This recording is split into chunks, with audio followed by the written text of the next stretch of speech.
दोस्तों सब्सक्राइब करें और इस बेल आइकन को दबाएं और पाएं वीडियो सबसे पहले।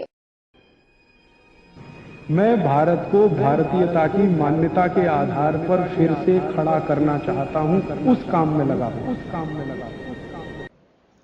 अच्छा, गाय के मूत्र के बारे में मैंने आपसे कहा था, तो उस पर प्रश्न आए हैं 4-5। गोमूत्र सही गाय का है या उसको कोई बीमारी है, किस तरह की प्रॉब्लम हो सकती है, अगर गोमूत्र सही नहीं है तो उस हाल में क्या करना चाहिए। मैं आपको विनम्रता पूर्वक एक एक्सपेरिमेंट जो हमने किया वो बता देता हूं।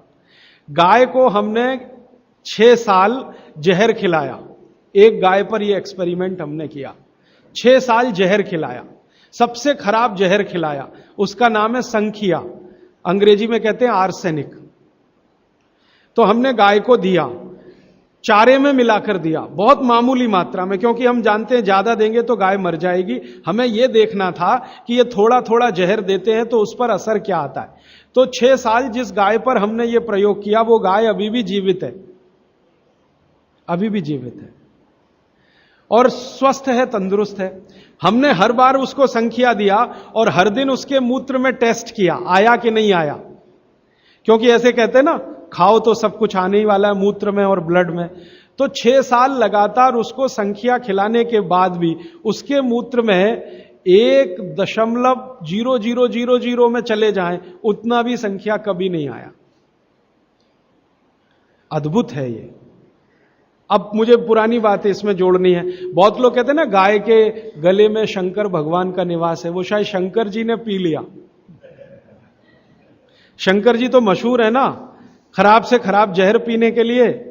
तो शायद गले में शंकर जी हैं गाय के, तो वहीं रुका। और सच में हमने ये देखा, इसमें मैं एग्जेजरेशन नहीं कर रहा हूं। आप चाहें तो वो गाय कभी भी आके देख सकते हैं। हमने उसके गले के आसपास महसूस किया 6 साल में एक ब्लू कलर का रिंग बन गया है, ब्लू कलर का।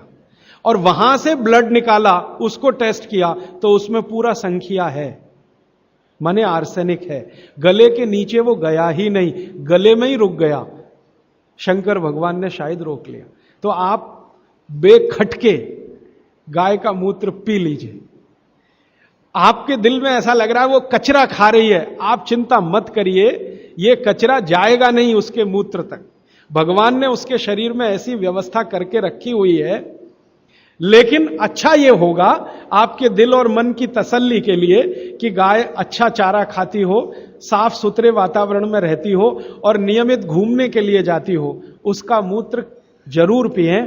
वो सबसे ज्यादा लाभकारी तो है। लेकिन कुछ मजबूरी आ गई, मजबूरी से मतलब मैं समझाना चाहता हूं। आप एक ऐसी जगह रहते हैं जहां गाय कचरा ही खाती है और आपको ऐसी कोई गाय मिल ही नहीं रही है जो शुद्ध चारा खाती हो और बराबर घूमने जाती हो, और आप किसी बीमारी से तड़प रहे हैं, परेशान हैं, और वो बीमारी में आपको गोमूत्र चाहिए ही, तो बिना संकोच के ले लें। उसका हानि तो नहीं करेगा, कुछ फायदा ही कर जाए। गोमूत्र के बारे में अब तक की जो रिसर्चेज हैं वो ये हैं कि इसके साइड इफेक्ट है नहीं। शरीर पता है क्या करता है, आपने मूत्र ज्यादा भी पी लिया तो ये शरीर 20 मिनट के बाद उसको पेशाब के साथ अपने आप ही निकाल देता है, रहने ही नहीं देता उसको। तो थोड़ा ज्यादा पी लिया या खराब पी लिया, वो निकल ही जाएगा, जो काम का है उतना ही रह जाएगा। अब गाय का ऐसा बना भगवान ने बनाया है, इसलिए भागवत जी कहते हैं कि ये विशेष तरह का एक जानवर या प्राणी है जो भगवान ने बहुत सोच समझ के बनाया। तो गाय के बारे में इतना। दोस्तों सबसे पहले तो चैनल सब्सक्राइब करें, फिर लाइक, कमेंट और शेयर करें। और हाँ, हमारा एंड्रॉयड ऐप डाउनलोड करना ना भूलें।